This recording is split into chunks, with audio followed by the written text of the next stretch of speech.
One आज का हमारा टॉपिक है पास्ट कॉन्टिन्यूअस टेंस। आज हम लोग यह जानने का और समझने का प्रयास करेंगे कि किस प्रकार से हम पास्ट कॉन्टिन्यूअस टेंस के वाक्यों को एक्टिव वॉइस से पैसिव वॉइस में चेंज करते हैं या उसे बदला जाता है।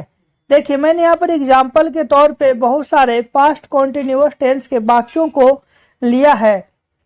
देखिए, पास्ट कॉन्टिन्यूअस टेंस का बेसिक जो स्ट्रक्चर है वह होता है subject plus is am are plus V four, मतलब वर्ब का चौथा रूप, उसके बाद ऑब्जेक्ट। तो इस बेसिक स्ट्रक्चर पे तौर पे हम पास्ट कॉन्टिन्यूअस टेंस के वाक्यों को बनाते हैं। इसमें क्या कहते हैं, एक्टिव वॉइस। अब एक्टिव वॉइस से पैसिव वॉइस बदलने के लिए क्या विशेष बातों को ध्यान रखना पड़ता है। देखिए, पैसिव वॉइस के वाक्यों को हम बहुत ही आसानी से समझ सकते हैं कि यह जो वाक्य है पैसिव वॉइस का। कैसे? देखिए, पैसिव वॉइस के वाक्य में जो काम होता है किसी के द्वारा किया जाता है या किसी से क्या किया उसे करवाया जाता है। तो जब भी किसी वाक्य का अर्थ पढ़ने पर लग रहा है कि वह काम किसी के द्वारा किया गया है या किसी से करवाया गया है, तो वह वाक्य जो होता है हमेशा पैसिव वॉइस का कहलाता है। और पैसिव वॉइस में हमेशा वर्ब का थर्ड फॉर्म का प्रयोग करते हैं। देखिए, एग्जाम्पल के तौर पे मैंने यहाँ पे बहुत सारे वाक्यों को लिया है।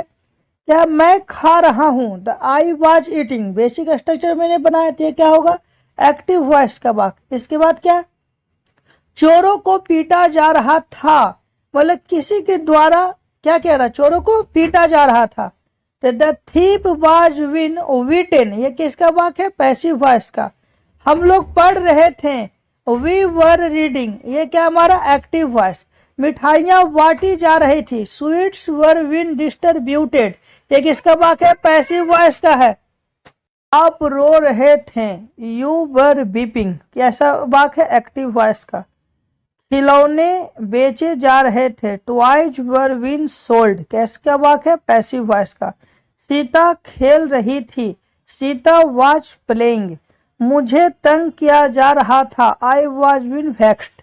देखिए, यहाँ पे मैंने एक्टिव और पैसिव दोनों तरह के वाक्यों को लिया था। देखिए, अपने हर एक वाक्य में देखा कि एक्टिव वॉइस में सब्जेक्ट के द्वारा वह काम किया जा रहा है, पैसिव वॉइस में काम को किसी के द्वारा करवाया जा रहा है, किसी के द्वारा किया जा रहा है। और पैसिव वॉइस में हमेशा हर जगह वर्ब का थर्ड फॉर्म का प्रयोग किया गया है, उसे क्या कहते हैं, पैसिव वॉइस। चलिए, अब हम लोग पैसिव वॉइस के और बहुत सारे वाक्यों को लेंगे और समझने का प्रयास करेंगे। देखिए, पास्ट कंटिन्यूअस टेंस का पैसिव वॉइस बनाने के लिए बेसिक स्ट्रक्चर क्या होता है हमारा, सबसे पहले सब्जेक्ट, उसके बाद बाज या वर, उसके बाद बिन, उसके बाद वर्ब का थर्ड फॉर्म, उसके बाद अदर। ठीक है, क्या है, चोर को पीटा जा रहा था, मतलब किसी के द्वारा चोर को क्या कह रहा है, पीटा जा रहा है। तो the thief was been beaten, मिठाइयाँ बांटी जा रही थी, स्वीट वर बीइंग डिस्ट्रीब्यूटेड, खिलौना बेचे जा रहे थे, टॉयज वर बीन सोल्ड, मुझे तंग किया जा रहा था, आई वॉज विन वेक्स्ड, कार्य किया जा रहा था, the work was win done. देखिए, इसमें जितना भी काम है किसी न किसी के द्वारा किया जा रहा है या किया गया है। तो ये सारा का सारा वाक्य हमारा किस वॉइस में बनेगा, तो पैसिव वॉइस का टोटल वाक्य है। ठीक है, इसे आप बेसिक स्ट्रक्चर पे और बहुत सारे पैसिव वॉइस के वाक्यों को बना सकते हैं, आप प्रैक्टिस कर सकते हैं अपने घरों पे। चलिए, अब देखेंगे निगेटिव वाक्य सेंटेंस को। देखिए, निगेटिव सेंटेंस मैंने ऑलरेडी बता चुका है कि निगेटिव का मतलब होता नहीं, मतलब ऐसे वाक्य जिसमें कि नहीं लग जाए लेकिन निगेटिव सेंस देने लगे। तो इसका बेसिक स्ट्रक्चर क्या होता है, सबसे पहले देखेंगे सब्जेक्ट, उसके बाद वाज या वर, उसके बाद नॉट, उसके बाद बिन, उसके बाद वर्ब का थर्ड फॉर्म, उसके बाद अदर।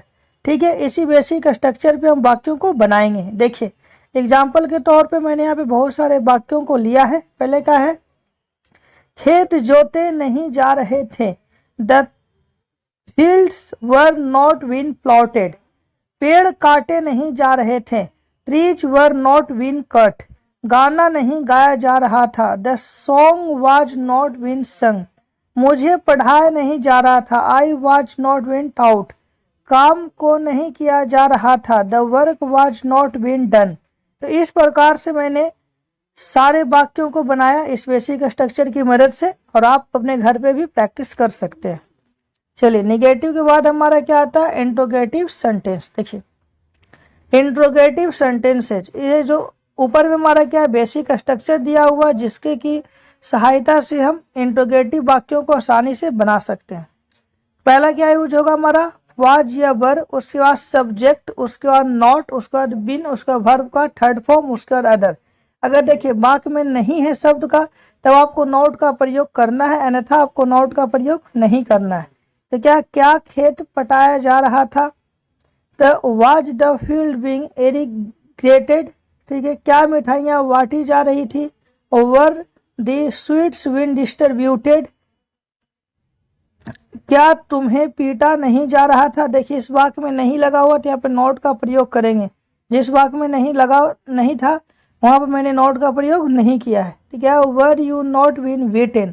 इस प्रकार से इंट्रोगेटिव सेंटेंस के वाक्यों को आप पैसिव वॉइस में बना सकते हैं। चलिए इसके बाद आता है हमारा WH का वर्ड। कुछ लोग इसे WH फैमिली का वाक्य कहते हैं, कुछ लोग इसे QW क्वेश्चन वर्ड का भी वाक्य कहा जाता है। क्या है, सबसे पहले क्या होगा हमारा WH फैमिली, उसका वाज एंड वर, उसका सब्जेक्ट, उसके बाद अगर नहीं वाक्य में तो नॉट का प्रयोग करना है, ना तो आपको नॉट का प्रयोग नहीं करना। उसके बाद बीन, उसका वर्ब का थर्ड फॉर्म, उसका अदर, तो क्वेश्चन मार्क। क्या गायों को क्या खिलाया जा रहा था, तो what was the cows been fed. तुम्हें कब पढ़ाया जा रहा था, when were you been taught. उसे क्यों पीटा जा रहा था, why was he been beaten. उसे क्यों पढ़ाया नहीं जा रहा था। देखिए इस वाक्य में नहीं लगा हुआ है तो हम यहाँ पे नॉट का प्रयोग करेंगे। अगर यहाँ पे नहीं लगा हो रहता तो हम नॉट का प्रयोग नहीं करते। तो why was he not been taught. तो इस प्रकार से आप और भी बहुत सारे प्रैक्टिस के तौर पे वाक्यों को ले सकते हैं और इस स्ट्रक्चर की मदद से आप बना सकते हैं। Okay, thanks watching this my video. Please like and subscribe my YouTube channel and please subscribe.